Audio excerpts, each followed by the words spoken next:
I'm Aqua Alex, and you're watching Aqua Alex Live. Let's learn about tropical fish today. Hello, everyone. Welcome to a very special episode of Aqua Alex Live. I'm your host, Aqua Alex Cardinale. I hope you're having a great Thursday evening.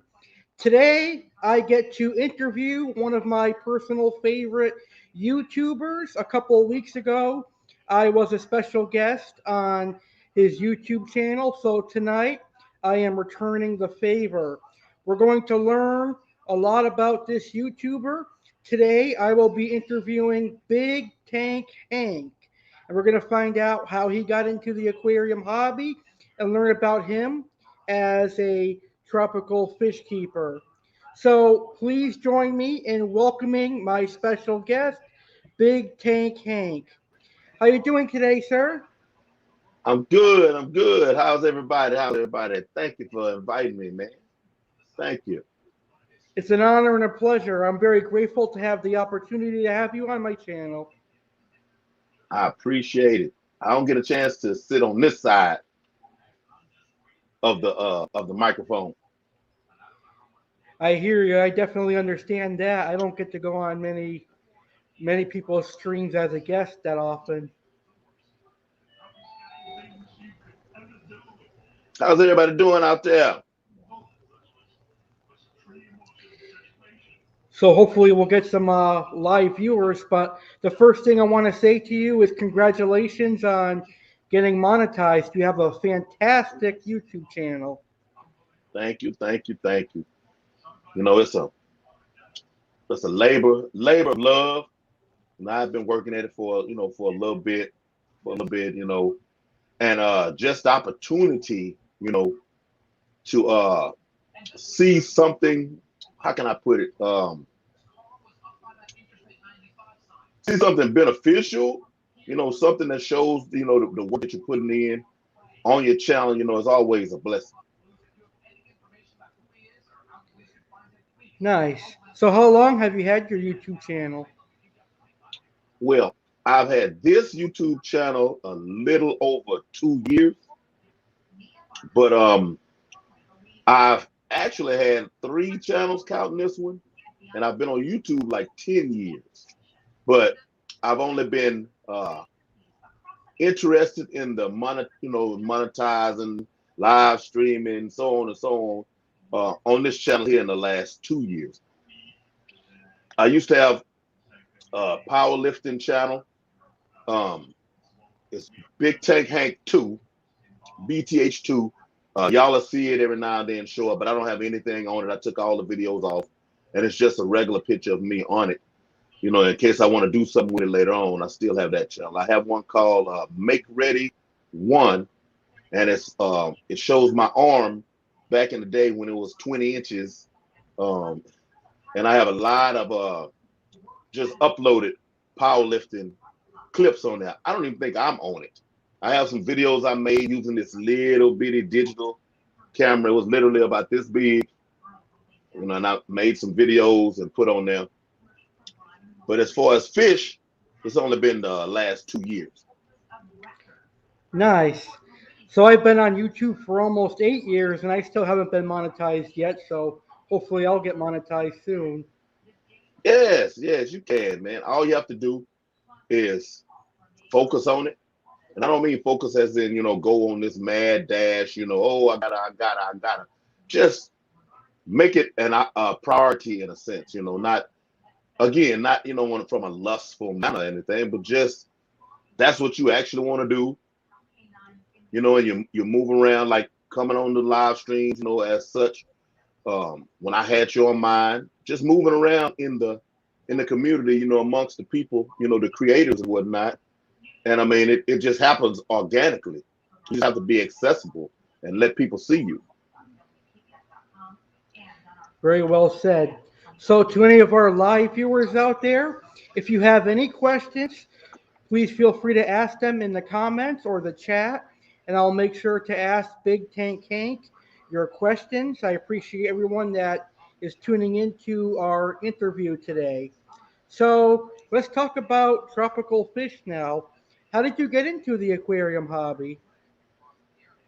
Well, as a little bitty fella, I grew up in a little town in Texas by the name of Hempstead, Texas, 50 miles outside Houston. Like 7,000, well, the population sign says 7,000 people. I don't think we had that many people. But as a little fella, in a rural setting, um, I was forever catching critters. I say it like that because it was, if it walked, fly, swim, slither, I was gonna catch it and put it in a container of some sort. But I've always been enamored with water, and there was just something so attractive about fish living in this water and still breathing. I was just so drawn to it. Any type of body of water, from the size of an ocean or the size of a rain puddle, if I was near it, I was gonna look in it to see if there was some life. So man, I'm 49 now. Probably 7 or 8 years old, I probably caught my first gambusia, which we were just calling minnows. Back then we didn't know any better. Yeah, probably around that time. Nobody else in my family really kept any fish. It was just all me being interested in animals. I would go to the county fairs, and you throw either throw the dart, pop a balloon, get an old fish, or throw a ball into the top of this rigged soda, these soda bottles that they pop all around. But I won a few goldfish, once upon a time, and have them in the little bowl in the living room, and like the bowl never got any bigger. We had the same fish in the little big bowl. I did all of those things, but yeah, I've just always been intrigued by things that can live underneath water like that, and stay alive. Just was so interested. I had to have it. That's cool. I don't recall ever winning any fish at a fair. In my luck, I have never seen fish at any of the fairs that I've been to. What? Maybe it's just a small country town thing. I don't know. But they had them out in the middle of the fair. I don't know if not the fairway. Well, and it wouldn't be boardwalk either because there was no boardwalk. I don't know what you call it, but the main walk-through area or whatever, main traffic area, they had the fish out there, where it could draw you in. The big bright balloons and your teddy bears and everything, for the kids to get distracted by. So no, that was a really big thing in our fairs. Nice. Maybe they don't do it in my area. Right? And they better not still do it now, though. True, because people get these goldfish and they die because they need a big tank and they need filtration and stuff. Yep. So, what are some of your favorite fish? Favorite fish? Oh man, it runs the gamut. Um, Wild betters might be they might be my favorite. The Antuta, Antuta, might be the one at the top of the list as far as your wild betters. Um, I really like least killifish. Um, it's a subtle little fish, nothing, not real extravagant, but it is I guess, I don't know if I would use the word antithesis of what I was describing as far as what I liked and what I was interested in as a youngster, but it just reminded me of, seeing those first little fish in the water that, again, not real bright, nothing special about them. They were just alive and they was in this water. And I have a tank right here full of least killifish, but tetras, um, man, I like a lot of kind of fish. So I don't talk too much on that and take over the show. I'll say wild betters if we just gonna stick with favorite. I'm gonna say the wild better and tutor, the favorite and wild betters overall. I'm like you. I have too many fish that are my favorite. Yeah, I was gonna go with it. I was gonna take off. I had to calm myself down. You know, I've never actually kept wild bettas. How do they look compared to the captive bred ones? Oh man, I couldn't use the word subdued in a sense of you don't get those bright colors, and you definitely don't get the combination of colors that you see in the splendens today. Um, Shorter fin, shorter finnage, because these fish are built to survive in the wild. So they actually have to swim fast, and they're built like that. Very good jumpers, ergo puddles in their natural habitat starting to dry up, and them jumping out and maybe landing in another piece of water, or flip flopping to another piece of water, since they are anabantoid and they can breathe. They can breathe air as we do. Well, not as we do, because their lungs are not the same as ours. But you know what I'm saying? For a limited time, as long as they stay moist, they can survive outside of water for a small amount of time. But you get nice greens, some deep purples, um, rust red, um, some dark blues, some greens, some very, very, very pretty greens, jade shimmery greens. I see as one of the big colors. There's some blues that may be close between your like royal leading into pastel with a little bit of that shimmer on it. They're very handsome fish, man. Very handsome. And I mean, from a basic survival mode type of build, I think you'd like them. There's a whole lot of kinds out there, man. There's something that you'll actually like. Look on my channel. I have some better chinoides. I have a video of better chinoides with they actually are rust red with black and white um, edge trimmings on the tails, and better macrostoma. Macrostoma might be the prettiest. Might be the prettiest. Y'all remember that macrostoma? You look that up. Macrostoma might be the prettiest. Now they have to have RO water. For the most part, I hear there are some people that over here in the States have started to captive breed some that can live in our water. But I would let them continue to work on that a little while before I would buy any macrostoma that are, live in our native water. I think I would rather get the RO water type macrostoma, very soft water. But the chinoides look very similar to the macrostoma. They're a little smaller, but they live in our water over here. Very nice. I'm gonna have to research on wild bettas, and maybe I'll set up a small tank and have some wild bettas and tetras and stuff. And wild bettas, for the most part, can live in colonies. And I say for the most part because they still, the males, especially during breeding times or whatever, they can still be very aggressive towards other males. A whole lot less aggressive towards females, as we see the splendens of today are.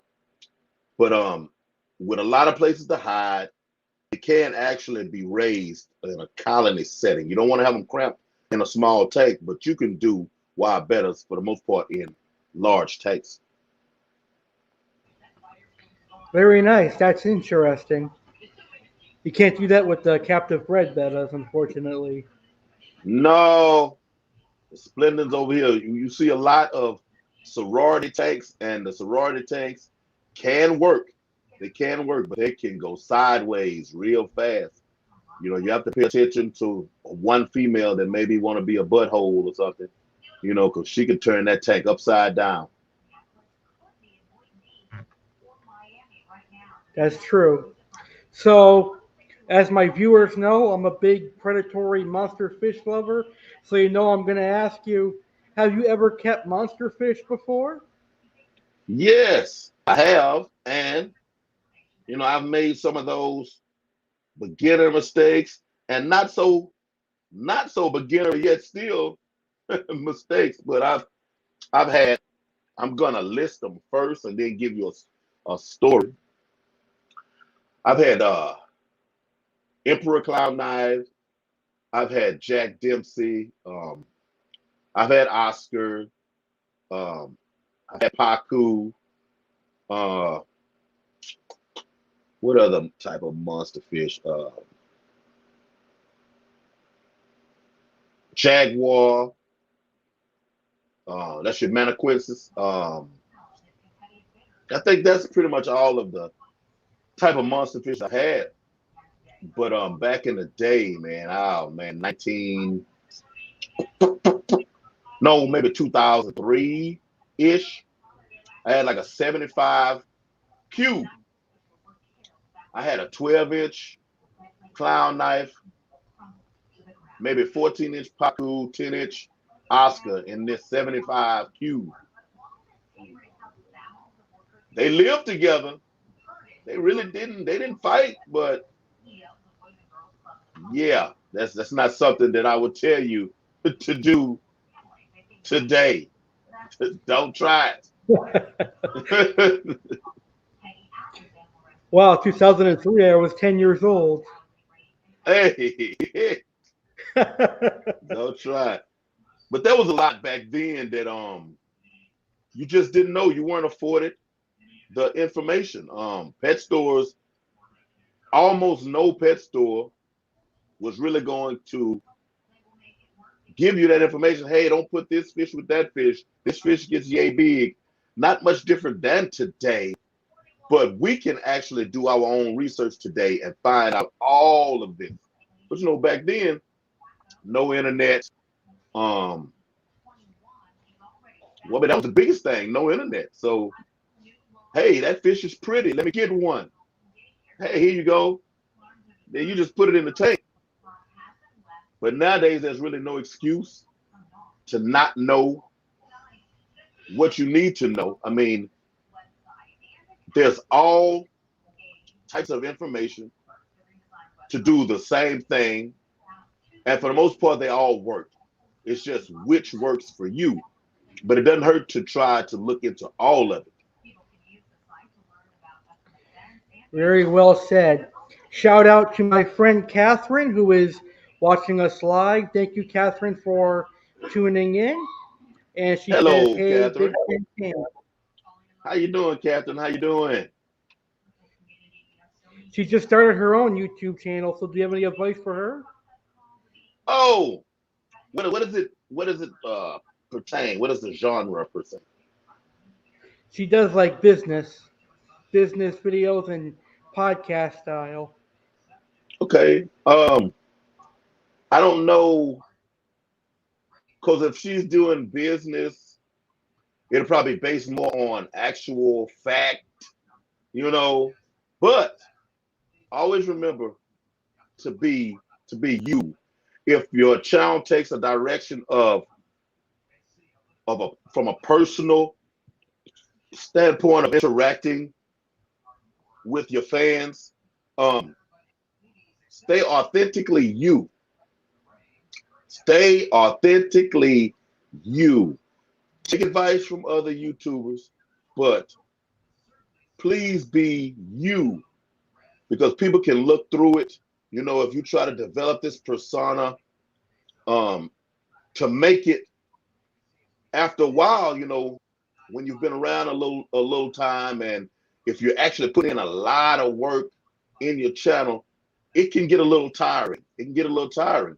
And that persona tends to wane a little bit. You know, it gets a little shaky because it's not you. So you don't have anything built behind it, no support behind it. You know, however old you are, It's how long you've been you. So you have a lot of practice in being you.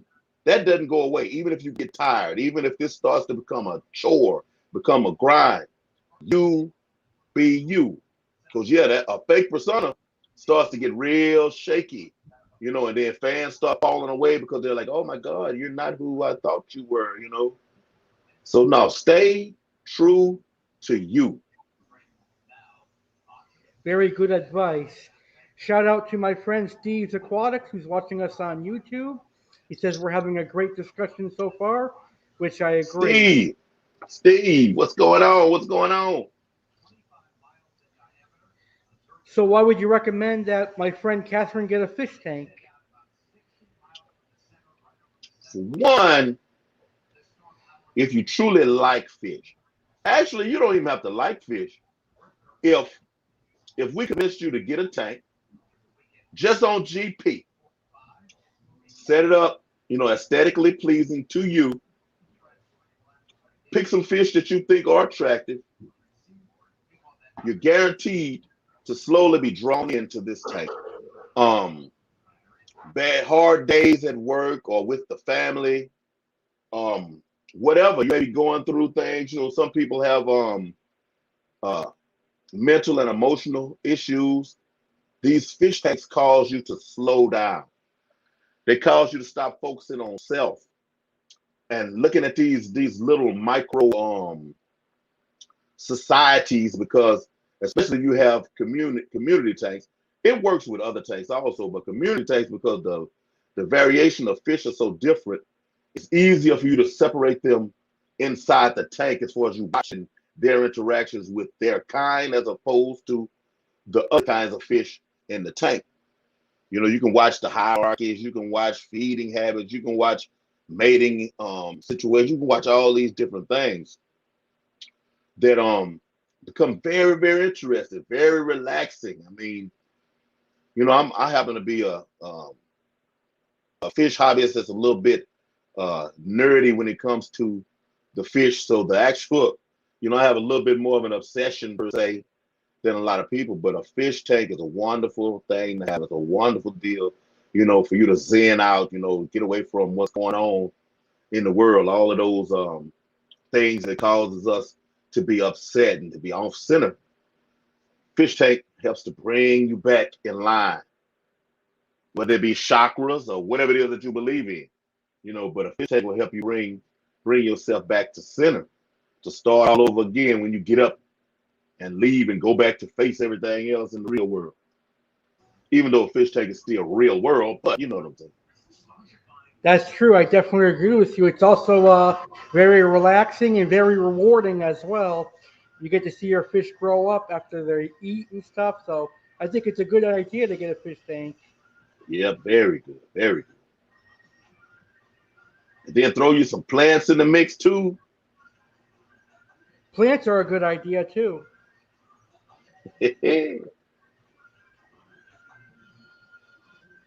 So we have a question from Steve. He says, in your opinion, what percentage of so-called YouTube tropical fish experts actually practice what they preach? Oh man, you trying to you trying to get me in trouble. Uh, Let me see how I can answer that and actually answer it without, stepping on too many toes. I, without using a number percentage, I would say if you're going on the total amount of tropical fish keepers, total people you don't know about, people whose channels you may never know about, come and go, I would say the majority, a large percent, they are doing exactly what they preach. They are, because you may never see them. They've been keeping fish for a while, and after a while, you know what works and what doesn't. Now, if we go into popular channels who they make it a point to try and teach you and have to keep they're good face forward, have a, develop a good relationship because they're trying to get something out of this and they want to become very popular in it. You have to be cautious. You have to be cautious. Follow up with your own research with what they say, because there's also on the other side of the scale, there's a large percent who don't really practice what they preach.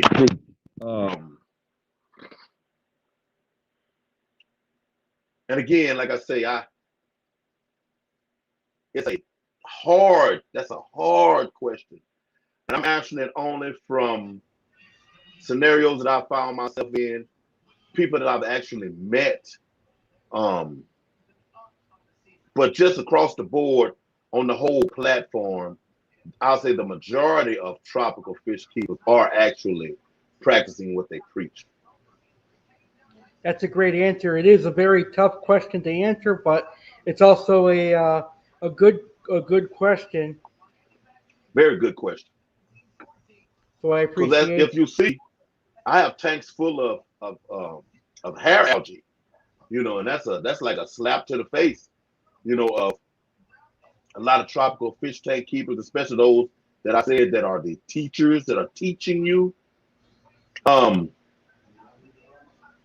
I would never tell anybody I'm an expert, but I've been keeping fish for 30 plus years, and my fish keeping foundation came from me actually being in these creeks and ponds, with my best friend, seeing how these fish actually live.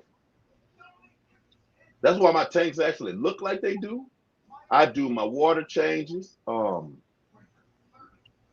test water on a very limited basis. That's a real deal. But if you understand how the fish are normally kept in the wild, it's a no-brainer to an extent of how to keep your fish. Now, it's harder when you start having tanks that are display tanks for our own, I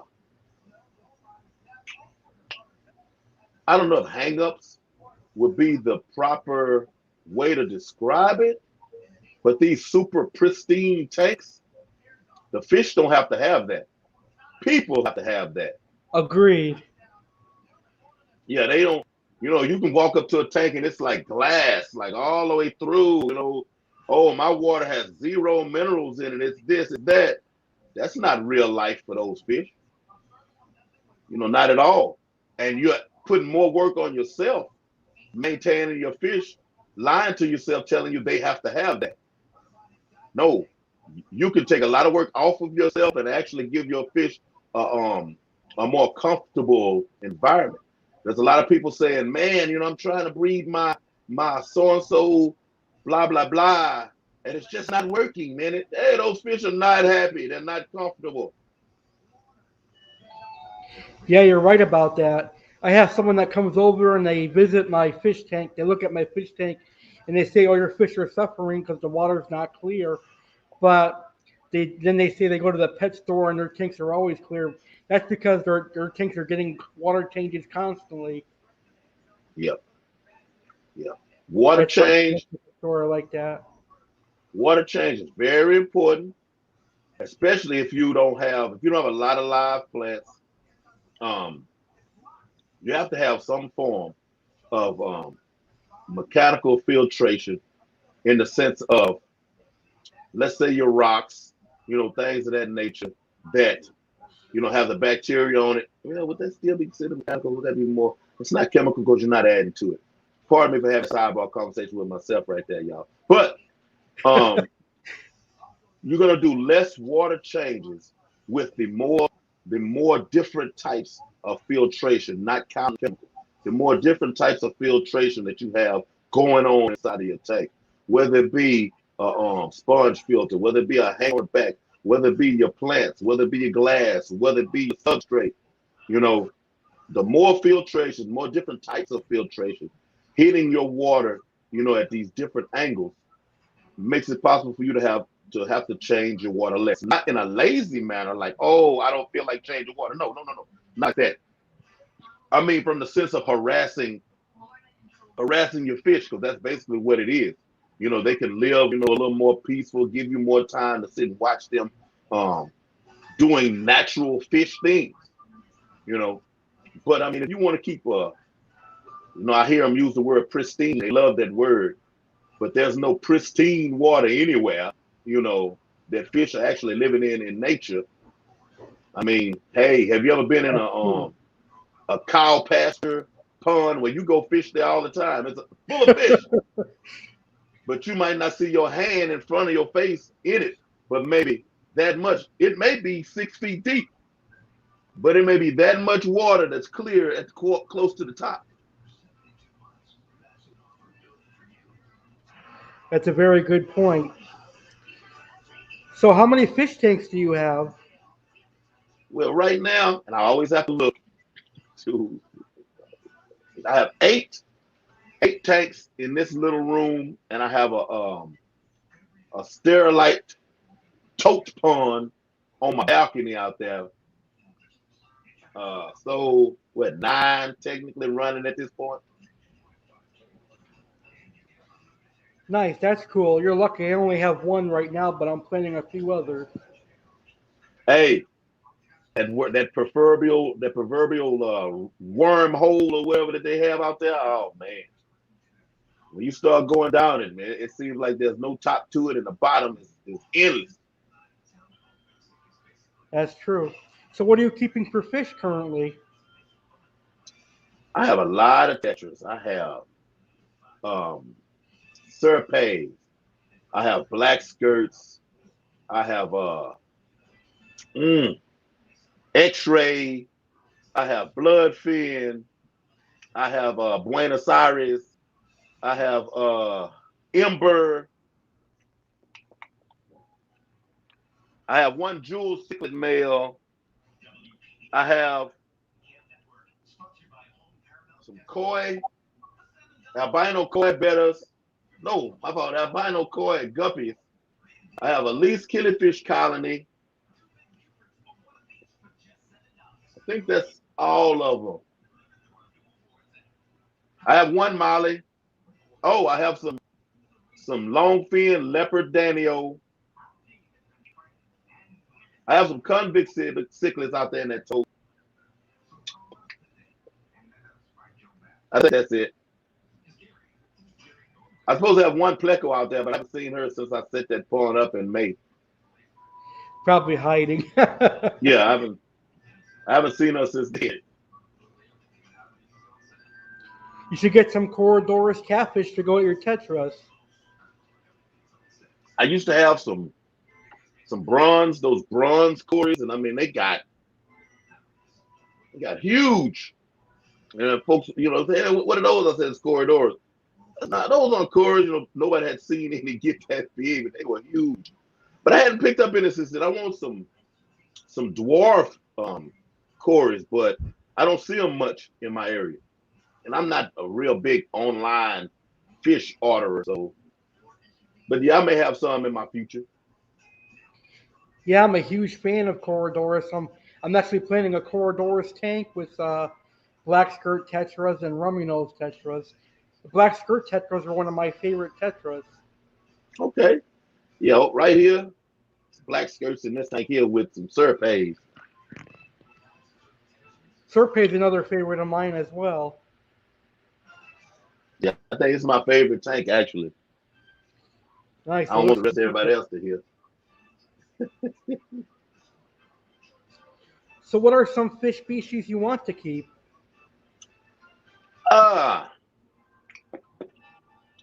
Like I said, my favorite would be the Betta Antuta that I've actually never owned because they're hard to get hold to here. They'll have to be imported, or I'd have to go on one of these get gills or something like that. But yeah, I'd like to own some of those. Some macrostoma, possibly some more chinoides. If I could get hold to, well, I'd have to move out of this apartment first and get where I could get a real large tank. But I'd like some jaguar breeding pair, possibly some jaguar cichlids. Nice. That's probably it right there. So we have another question from Steve's Aquatics. Another good question. He says, "Why do dirty-looking tanks with dirty filters always seem to have the healthiest-looking fish, and the clean tanks don't? Are we over cleaning our tanks?" Yes. Oh, then to answer the first part of the question. The dirty looking is the key word. Dirty looking filters. Because they may not actually be dirty, because myself, I have this 20 long over my shoulder, and directly in front of it, I have another 20 long Tetra tank with with my plants and wood and rocks and all that. I have a hang on the back, and I also have sponge filters. My hang on the backs, I have Madden filter sponge that I cut to fit. What are these? Aqua Clears. I have Aqua Clear that's like a 10-gallon rated, and I also have Aqua Clear that's maybe a 20-gallon rated. And I have the sponge all the way up to the top. Plus, I have some filter.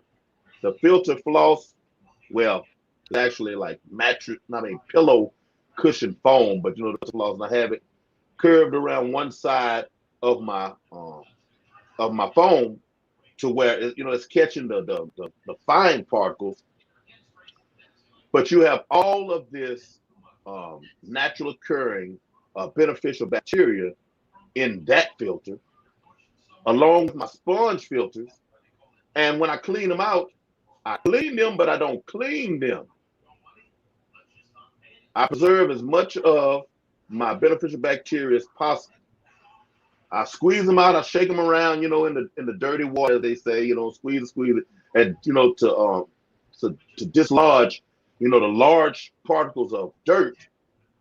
Discard that into my plants and stuff, throughout the house and out on the porch. But I leave my actual filter floss and my sponge technically dirty because of the bacteria and all of the coatings, the stuff in your tank that's coated with bacteria. That have a tendency to make the tank look a little dirty. Now, if you want to super filter it, with your canisters and stuff like that, you can have super clear water, but a lot of your minerals and things of that nature that are in the water natural occurring, you can actually take out all the time. You can take it out, and you're running with just water, like basic just water, which is not the only thing beneficial about it is it keeps the fish alive because they're not flapping around on the ground. But it has no nutrients in it, no nutrients that the fish are actually taking in through their own bodies, from being in this water. So for the most part, then you have food. You have your microorganisms that grow in your substrate, that grow on live plants, that you don't see them. But depending on the type of fish you have, they nibble on this stuff all the time, which may have natural occurring health benefits also. They nibble on these things all the time, which keep your fish looking a little fat, a little chunky, because they always have something to eat on top of the food that you're putting in, along with the actual nutrients that come along with that. That's very true. Very well said. I actually have a trio of flat-tailed Procelotus, and they're benefiting off of the brown algae that I have in my aquarium. They're getting nice big bellies and putting on some size. Okay. Yeah, I mean, we have to, how can I put it? We have to pay attention because these boxes of water don't maintain themselves. The water stales, rots, whatever term you want to use, dies, and this water must be changed out. Not in an extreme manner, I would say 50% is probably as extreme as you need to go unless you actually see a problem in your tank. But 20%, 30% from a well-established tank, it's pretty good because you don't want to take out all of this water that has accumulated all this healthy bacteria and micronutrients. Very well said. So that brings me Like to my next question. What would be your advice to beginner fish keepers?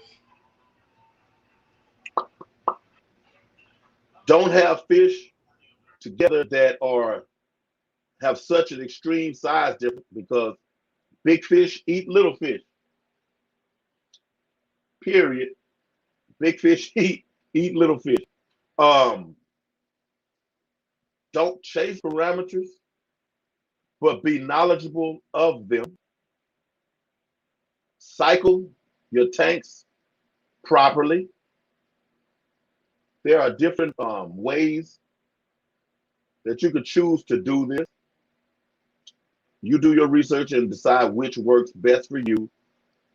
But don't put your fish in undue stressful situations prematurely. Prepare before you put anything in your water. Know exactly where you're headed and what you're about to be facing. And have yourself ready. Because your fish, I mean, when you buy them and bring them and put them in your water, they have no control over none of the situations. Nothing. Once in a while, if they need to flee, they can flee. If they need to nibble off a certain plant or whatever because their stomach is upset, they can do that. All these things they learn to do in the nature on their own. Your fish may not know any of these things. You know, they were raised in somebody's house or warehouse or whatever on the premise of people providing everything that they need for the most part. And it's your responsibility to know what those things are for that particular type of fish that you have. Y'all pardon me, I'm easily distracted by my fish. They're literally surrounding me right here, so I'm gonna be looking off into tanks. That's awesome. That was a great answer too. I learned a lot there. So hopefully beginners will do research before they buy any tropical fish. I know that a lot of beginners they like to buy Oscars and red tail cats and stuff that get huge. So it's important to do your research. And you end up buying them all together. You know, you got this nice little grip of money. You know, you ready. You gonna go get it, and they're all cute and small. I don't think there's anything more attractive than a baby red-tailed catfish. I myself have never owned one, but they are the prettiest little things. I mean, beautiful. That the distinct line between the white bottom and the black top and the red on the tail. Oh man, you can't beat it. But that rascal is gonna outgrow just about every tank you put it in.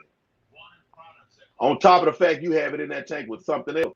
If it's another monster fish, now they're all gonna be in there and they're gonna outgrow it faster than snap of a finger, blink of an eye. Or if you have them in there with these other little small fishes, they're the same size. Oh man, they're so beautiful together. And you get that red-tailed catfish, a couple of months, he's gonna eat everything in that tank, and you're gonna end up with just that catfish. That's very true. So have you ever had a saltwater tank before? I've had two at the same time. There's a discrepancy in my memory as to the actual sizes. I know one was a 10, and I want to say the other was like a 20 tall, which I found out, the last year or so, the hardest tanks, saltwater tank to maintain would be a small one. But that's also true in tropical fish also, but it's to more of an extreme when you're talking about saltwater. But I had some damsels. I had black spotted damsels, and then I had some blue, like this light blue colored damsel, And I had a yellow tang. I had one yellow tang in the 10-gallon, which tangs get pretty big also. He had no business in that 10-gallon. But I had no idea. But I actually had those tanks running on just a hang on the back filter and I think you call it a refractometer. And that's only That's only because I hate to use the word lucky, but I mean, it just fits right now. I learned the basics of check your salinity. And I was just always topping it off. Like, and these fish made it, man. I mean, I didn't get this crazy algae takeover. I didn't get any of that with these tanks. I mean, the fish didn't die off. But I think that was just, what is it, the grace or the in the middle of the storm, I think I was just in a sweet spot. So when I decided, man, I don't want these. They cost too much, which they actually did.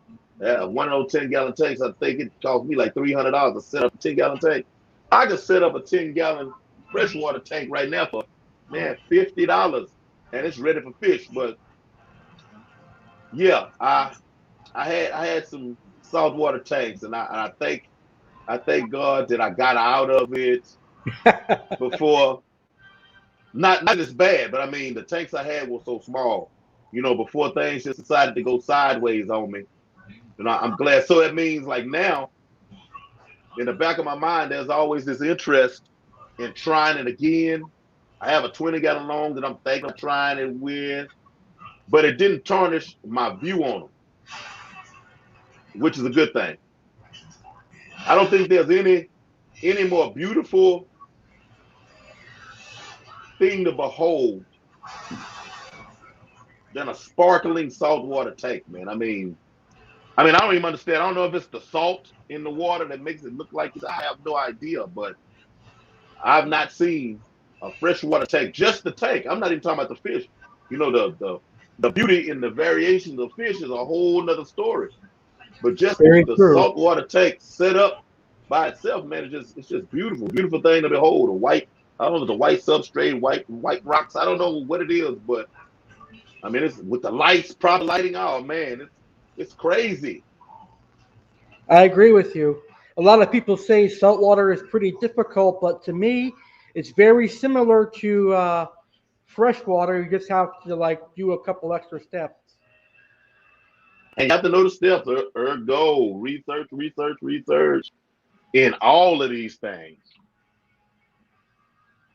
Very well said. So we have another question from Steve.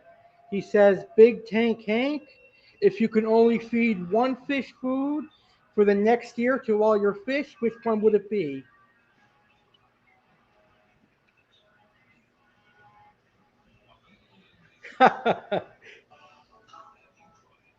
Not sponsored, by the way, but because I have bloodworms, frozen Daphnia. I used to use a little Creole, mysis. I mean, I have different things in the freezer in that I supplement. I have some first bites, that I'll sprinkle. Like sometimes for the snails. Oh, I forgot I have a few shrimp and crawfish in there that I didn't mention either. But I have different combinations of food that I use for different reasons. But yeah, that tetra right there, tetramin or whatever, would be one that I would use for that year because it's done pretty well for me. My fish don't turn it down, and they still looking pretty healthy. That's good. Tetra's a pretty good brand, actually.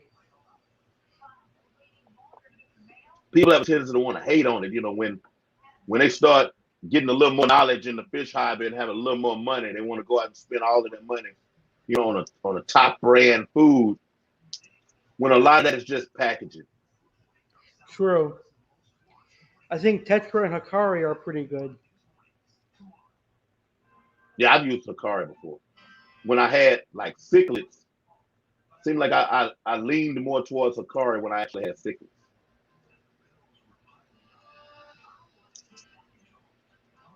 So, who are some of your favorite fish keeping YouTubers? Oh man, there we go. That's another one of those questions. Mm, okay. I'm gonna answer it like this. I've been a YouTuber officially, meaning interacting with other YouTubers and we knowing each other for probably a good year now. I mean, I've technically been a YouTuber for, well, 10 years, but real live YouTuber 2 years. But in the last year or so, I've developed, you know, like relationships. I have actual friends that are YouTubers. Bo Tanks, young YouTuber, BOE Tanks. Y'all go check him out. He's more like a little brother of mine, and he's on fire for this hobby. He's doing, oh man, he's running 100 miles an hour over there on this channel, and I'm really loving it.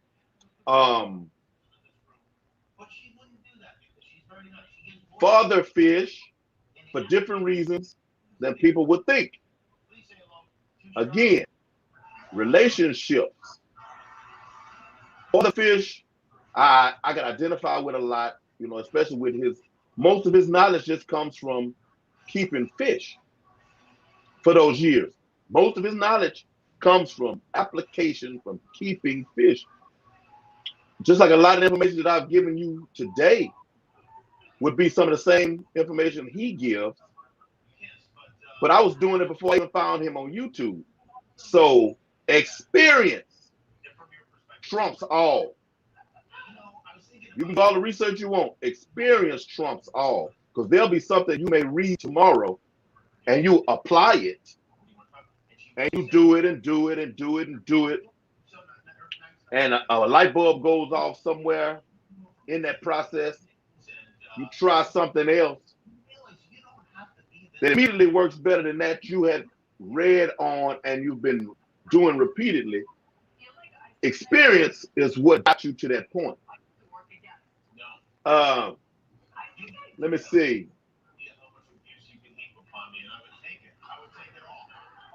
Rachel O'Leary. I really enjoyed, you know, looking at the tanks that she had, because she's broken down a little bit, you know, nowadays. The way she describes and explains a lot of stuff, the knowledge that she has, plus she called me a fish nerd when I had on my stream. So for her to call me that, that's a compliment. And then I have a lot of people who, I'm not going to name any other names because y'all know who you are, who are friends of mine. I don't have many YouTube channels anymore that I watch, fish YouTube channels that I watch for content. Like, I'm subbed, I know them, I watch them. Because I don't watch a lot of regular TV, you know, just in my own free time. I watch YouTube. I do a whole lot of Sid Hart, PS4 gamer. What's going on? What's going on? I have a lot of cryptid videos and stuff like that I also watch. You know, your Bigfoot, Dogmans, and Chupacabras, and you know, that's a guilty pleasure of mine. But I don't have a favorite YouTuber in a sense of, hey, let me watch you so I can hang on your words as far as how to keep my fish. That really don't exist to me. So those people that come to your mind, I may not even watch their actual videos. I know who they are, but I may not watch their video. Out of understanding what this is in YouTube, I'm probably subbed to them, but I may not even have notifications on. I just let them keep my subscription. You know, hey, boom, I'm still part of your numbers, but yeah, there's some people I don't even. They're doing well. They're doing well without me. I don't need to, you know, just be riding on their coattails just because that's what everybody else is doing. That's true. I assume you watch a lot of my content until you found out about me. Yes. Yes. Thanks to Facebook. That's awesome. I can honestly say, as strange as it sounds, but I believe a lot of people identify with this. Instagram and Facebook is how I find a lot of YouTube. Not on YouTube. I'll go to YouTube and find their channels and then see their videos. But Instagram and Facebook, man, is how I find a lot of people. Like, you know, I like to find folks that nobody knows about, that don't have a lot of videos or whatever. And I bring them up. Hey, check this person out. I found them, I watched their videos. Hey, check them out. I really like them. Yeah, not through YouTube, not even people you need to watch list. Because that doesn't even work. That doesn't work real well anymore. I don't know what it is. The algorithm's not doing what they're supposed to be doing. Yeah, that's true. I found a lot of YouTubers from Facebook, Instagram, and Twitter as well. Yeah, it's crazy. Like the algorithms are just showing you the people you already know about. I mean, it's truly benefiting them, and I hope I'm popping up in people's searches, an algorithm somewhere. But it's hard for you to find people that you don't, that you don't see. I'll go onto a YouTuber's page and go slide through communities and then go to channels and see who they're following. I also find people like that. For those who never thought about that, take your favorite YouTuber and go to their little deal at the top where where it's their information, their videos, and go to channels. See who they're following. You'd be surprised what you find. That's very true. So, Sid Hart asked, "What is your favorite game?" Man, I'm assuming video game.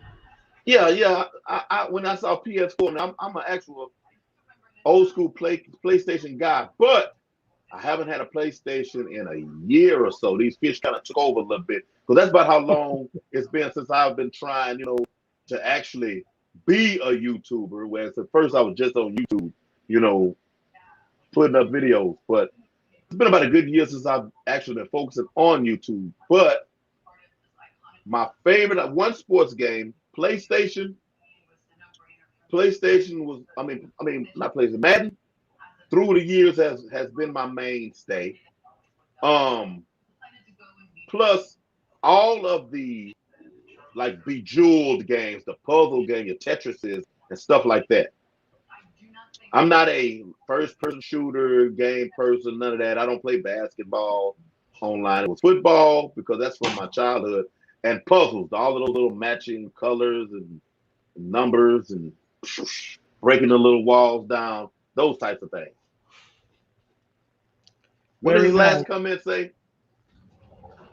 It says, "You two guys are nice when you guys discuss something." Hey, that's what you're supposed to do. See, you can tell, going back to the advice I was giving to your friend about, starting her channel and being authentic. I found Alex because there was something about him. I'm an energy person, energy. And I don't invest my energy into anybody that I perceive them as false. I invest no time. So if you see me on sharing the screen with anybody, it's going to be a great organic conversation because I actually like the person. I don't care about picking up subs or any of those things or views because this person is popular. No. It's because I actually was drawn to that person. The person's energy, just caught me. Come here. Check this out. I appreciate that. That means a lot to me. Yeah, I consider you a friend of mine, man. Same here. You're Little a very buddy. good friend of mine. So, do you have anything else you want to talk about tonight? Oh man, I don't know. I'm a big talker, but I do better in this type of scenario, especially like the position I'm in now on your show. I'm geared towards being asked questions because nothing else just running through my mind as far as what I want to actually put out there. But let me see. I might could come up with something. Let's say we got a few minutes, or could use a few. Fish hobby, fish tube. Wonderful place. Wonderful place. Some very, very, very good people in fish too. This fish family. You have to be like-minded to some extent to be in the hobby, period. I think all extreme, I use the word extreme, fish keepers have a few loose screws to some extent, counting myself. If the rest of society looks at us, you know what I'm saying? We can identify with each other, but not a lot of other people can identify with us. So there's a lot of people in this community, man, that have big hearts, man, that there for you in all ways, shapes, and forms. Man, I've met a lot of people.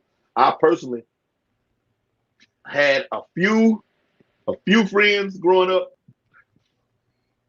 people that I would call friends, a few. But since I've been on YouTube in the fish hobby, I've had more people that I would call friends at one time as a group. I mean, like friends as a group than ever in my life. And that's just since I've been on here doing this. You know, like a lot of people in this hobby, you know, this hobby has saved lives. I had my scenarios with depression and the fish bringing me through. But likewise, the people on here that I've grown to know and love, you can reach out to them and, you know, they'll be part of that healing also. A lot of genuine people. Now, you have those like in anything else that they're just here for that paper, but listen to your heart, listen to your ability to weed out good spirits and good souls as compared to bad. Listen to yourself. It, for the most part, will not steer you astray unless you're just someone who looks outside of themselves for validation or persona for that matter. Like you don't think you matter, but you do. So start focusing more towards yourself and stop riding coattails and not wanting that to sound negative, but stop putting all of your trust and your hard-earned dollars into people who don't care about you in real life, and they will still make it. They will still pay all of their bills. They will still drive the vehicle they're driving. They will still take care of their family if you don't give your hard-earned money away to them. That's very well said. I agree with you on that. We have one more question from Steve. He says, have you listened to any of Alex's podcast on fish keeping from years past? Yeah, I have. I've listened to a few. I have listened to a few. And I mentioned to him about one particular guy. There's a few people he's talked to, you know, that I would really like to find or to get in touch with to bring them onto the YouTube side where people can actually see them. You know, the crawfish guy for one, was it Crawfish Empire, Crawfish Crustacean? I can't remember. Oh, yeah, James Jones. I'll have to give him your contact info. Yeah, I would really like to bring him up. But yeah, I've checked out quite a few of his things because I was so intrigued with his knowledge, you know. I mean, he literally, when it comes to how do I put it? I may have more practical fish keeping knowledge simply because I've been keeping fish successfully for a long time. But Alex has more technical.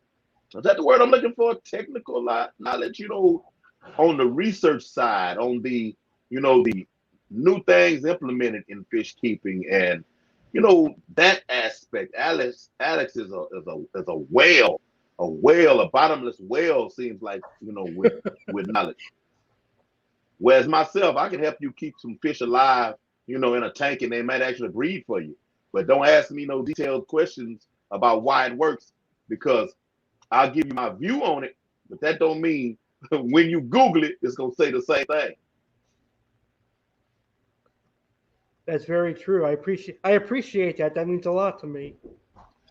Yeah, man. I want people to find you, man. I mean, you've been on YouTube doing this for too long, man, to not be monetized. I mean, from checking out your podcast and the direction that you were coming. I mean, I can understand how you slipped under the rug, if that's a good way to say it.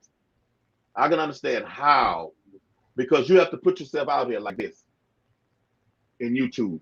You know, somebody told me that a long time ago. They were like, hey, Hank, man, we like your voice. People want to see your face. That's what they told me. People want to see your face. And no, I'm not. I'll never be the guy to make the videos with the special graphics and effects. No, that's not me. I'm not going to do that part of it. But I understood that people want to see your face. And with that face, you bring your personality along with it. That's all you have to do, man. It's just get your face. Get your face out there. Move around. Talk to some people, other people in YouTube. Get on these other live streams. Pop up in the chat. I was just in Nathan Alexander, Sand Creek Aquatics, God rest his soul. I was just in his chat. That's it. A year ago. Just in his chat. Talking to people, talking to him. And I was in the chat long enough to where I kind of stood out. And I think my name, BigTankHank, was part of it. But he just hit me, during the stream one day. Hey, Hank, man, I want to bring you up and interview you and let the people see you. And he didn't do that actually for many people at all. Like I had a dedicated day, a Monday, that he decided to bring me up, and that was super special to me. And he was going through a lot of health issues that I recognized because my mother, God rest her soul, was going through the same scenarios when she passed, and I recognized them from watching his videos. There were some telltale signs, some physical signs on his body, as well as his breathing, different things, and it drew me to him. And I was in his chat, and I've been there so long. He brought me up. Other people saw me on during the interview process, and they had me on theirs. And then I was in other people's chats. Like now, click your notifications, people. Click your notifications. Now I may just get a notification someone's going live. I could be doing something else or whatever, and I will go over there to the stream, let them know I was there, hit the like button, maybe say something to a few people, and then get out and go on about my business. But I go over there, try to stay long enough for them to get credit for the watch time, credit for the amount of people that was in the stream, Get yourself out there. Let them know you exist. Very well said. Well, I want to thank you so much for being here today. I had a great interview with you. It was fun. Thank you, man. I enjoyed being here, man. Anytime I can talk to a friend, man, what I'm saying, it's cool. And this, during this pandemic, we've gotten so used to not being around people talking to them on Skypes and and sound clouds. Well, not sound clouds, but what I'm saying, all these different streaming platforms that hey man, it's become a normal way of life now. If I can get up on here and conversate with you, I'm all about it. Awesome. So all my viewers and everyone that subscribed to me, make sure you go subscribe to BigTankHank on YouTube. He does live streams every Friday night at 11:30 p.m. Eastern, which is 10:30 p.m. Central, I believe. Yeah. I'm Central Time. So make sure you guys check it out. He'll be going live tomorrow night, right? Yep, tomorrow night, 10:30 Central. Steve says it was nice meeting you. Thank you, Steve. Nice meeting you. Hey, come visit me tomorrow night at 10:30, man. Come visit me. I have crystals, pets and plants on tomorrow night. Y'all come check us out. Very nice. So thank you guys for tuning in. I hope you enjoyed this interview. I did. Make sure to give it a huge like and please subscribe to BigTankHank. I would appreciate it. So with that being said, thank you guys for tuning in. Thank you, Hank, for being a great guest. No problem. No problem. I really appreciate it. Thank you for having me here. You're very welcome. And don't forget to subscribe to my YouTube channel if you are a new viewer. Subscribe to the legendary Alex Cardinale on YouTube. Have a great Friday, and thank you for tuning in, guys.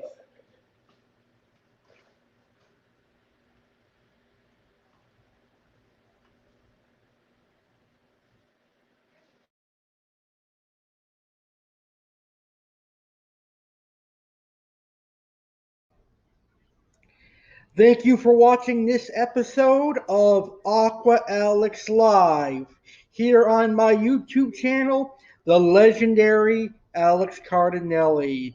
I hope you, the amazing tropical fish keepers, enjoyed today's video. Please make sure to leave a like on today's video if you enjoyed it, and make sure to hit that subscribe button. Subscribe to my YouTube channel, the legendary Alex Cardinale, if you enjoyed this video, to see some more awesome episodes of Aqua Alex Live. Tank on, fish keepers, and I'll see you on the next Aqua Alex Live.